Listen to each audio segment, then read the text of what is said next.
Bismillahirrahmanirrahim. Alhamdulillahi rabbil alamin wassalatu wassalamu ala Rasulillah wa ala alihi wa sahbihi ajma'in. Amma ba'd. Assalamualaikum warahmatullahi wabarakatuh. So dadako na tayo ngayon sa Al-Majlis Al-Thamin wa Ishrun, ang ika-28 na pagtitipon bilang pag-aaral sa pang-edukasyon upang mapalakas ang ating pananampalataya, ang as-salatu alal janaiz, ang pagdudua sa mga namatay. At sabi ng Propeta sallallahu alaihi wasallam, "Man salla ala janazatin falahu qiratun wa man tabi'aha hatta tudfana falahu qiratan." Ang sinumang tao na sumama sa pagsala sa namatay ay magkakaroon siya ng isang buntok na gantimpala. At kapag sumama naman sa paglibing, magkakaroon siya ng dalawang buntok na gantimpala. Ang laki ng gantimpala, subhanallah. Pag sala mo sa janaza ng Muslim, yung patay na Muslim, sasama ka sa pagsasagawa ng sala para i-dua siya, di sasama ka sa paglibing. Sa ito, ang pagsasagawa ng salatul janaza sa mga lalaki at babae po ito. Ang paghatid sa namatay ay dapat pinakamainam sa lalaki lang pong magsasagawa niyan. So, laki ng gantimpala. At ang qirat ay halos atumbas ng isang bundok ng Uhud. Kung marami ka na salahan, di marami rin bundok na gantimpala naghihintay sa atin. Susunod dito, al-Majlis Al-Tasi wa Ishrun, al-lisan, salban, wa ijaba. Ang dila natin, pwedeng maging kalaban natin, pwedeng maging kakampi natin. So, ingatan natin ang ating dila dahil maaari na ito ay magdadala sa atin sa pagpasok sa impyerno.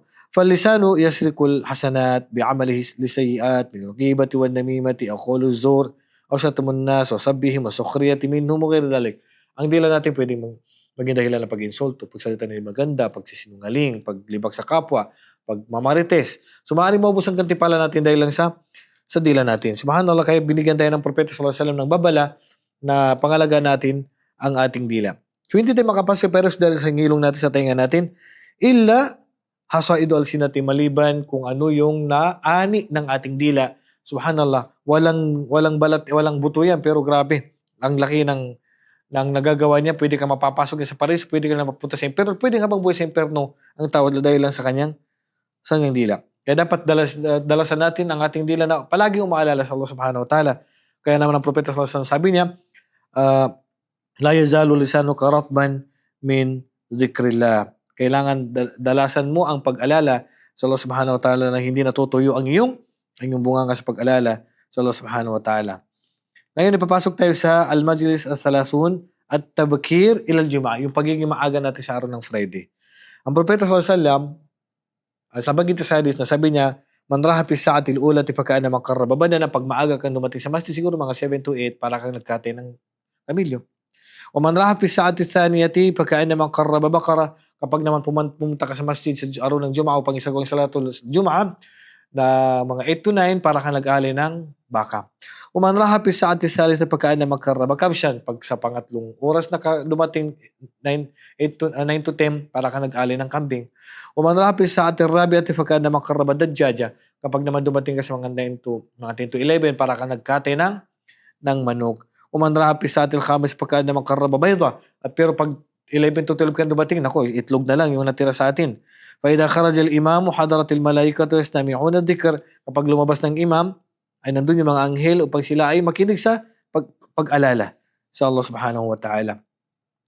Kaya naman, napakalaki ng gantimpala po sa pagpunta po sa araw ng Jum'ah. Sabi ng Propeta sallallahu alaihi wasallam, man ghassala yawm al-jum'ati wagtasal wa bakkara wabtakar wa masha wa lam yarkab wa dana min al-imami wa ansata wastama wa lam yalghu kana lahu bi kulli khutwatin yakhtuha ajru sanatin wa siyamuha wa qiyamuha. Subhanallah.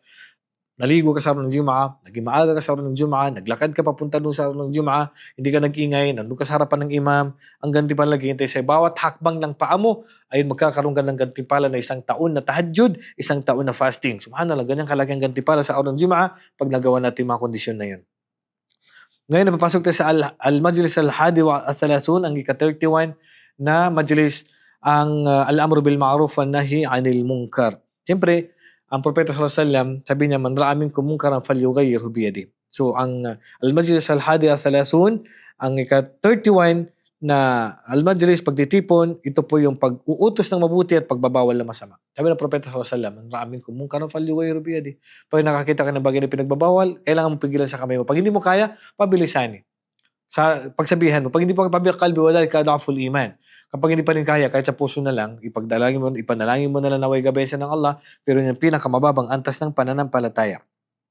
At ang pagbabawal at pag-utos ng pag-utos ng mabuti at pagbabawal ng masama, isa ito sa mga gawain na ipinagutos sa mga propeta sa alayhimus salatu wassalam, katangian ng mga mananampalataya at dahilan din na tayo po ay manatili dito sa mundo. Subhanallah. Yan ang kondisyon ng Allah subhanahu wa ta'ala. Dahil kung tayo po ay magpapabaya at pabahayaan natin ang mga tao gumagawa ng haram, mga ipinagbabawal, magpapadala ang Allah subhanahu wa ta'ala ng bato mula sa langit.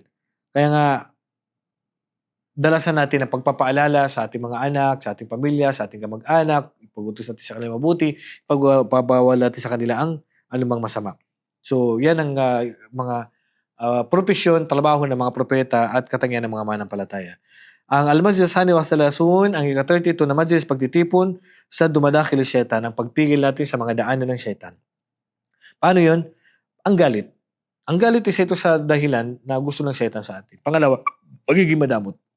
No. Ang pagkabusog. Asyabu'u fa'inahu yukawi syahwa wa yashgulun ta'atillah. Pag lagi tayong busog, laging napupukang pagnanasan natin. At lagi tayong busy, hindi natin nagagawa yung kautos ng Allah subhanahu wa ta'ala. Pangatlo, al-ajala, pagmamadali. Huwag tayong laging nagmamadali sa mga gusto natin sa buhay. At pang-apat, al-isra, pagsasayang ng mga bagay-bagay, pagkain, mga gamit. Isa ito sa mga daan ng syaitan para makuha niya ang tao sa impyerno.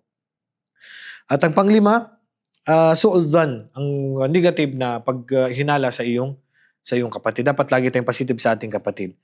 At umumul jawari, kalain, wal yadi, wal rajil, wa ghayruha madakhil wasi'atul syaitan. Ang daanan ng syaitan sa katawan natin, ang ating mata, ang ating kamay, ang ating paa, at ang ating tenga. So huwag nating hayaan ng syaitan magkaroon ng dahilan para tayo ay mailigaw niya. At isa sa mga gawain na gusto ng syaitan sa atin, makalabas ka sa Islam, makagawa ka ng kufr, makagawa ka ng bid'a, makagawa ng malaking kasalanan, maliliit na kasalanan.